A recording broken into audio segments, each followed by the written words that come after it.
What's your general sort of feeling of the Trump administration so far from the European perspective, but also if you want to weigh in really on the U.S. domestic perspective so far? It's probably been crazier than most of us expected of how Trump was likely to take a sledgehammer at the not just the domestic status quo, but also the international status quo. And he has clearly done that.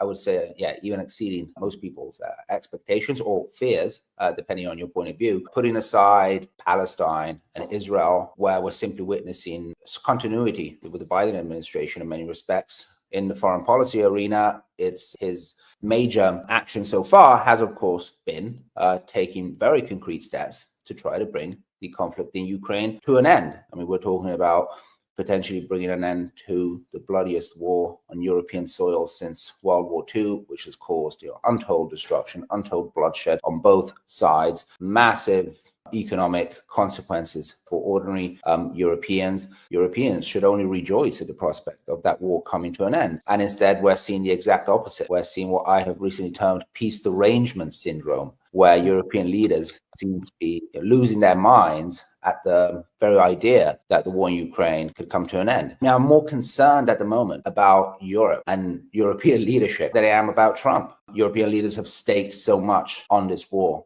Even Trump himself is now admitting we have lost this war. NATO has lost this war.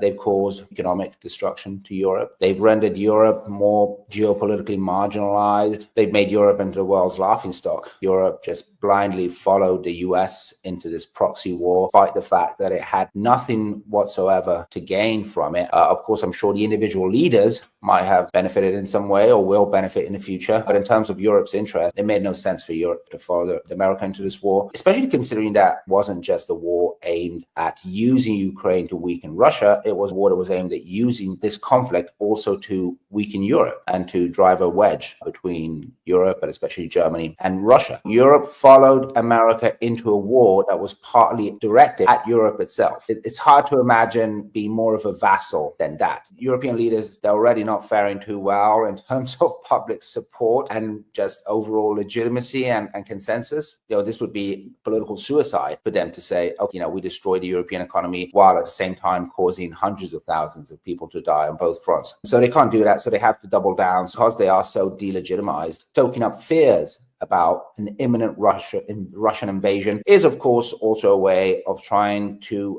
hold on to power. They're staking their hopes on the fact that thanks to Russia, they may be able to repress and control the population more than they would be, and maybe even cancel elections in the future.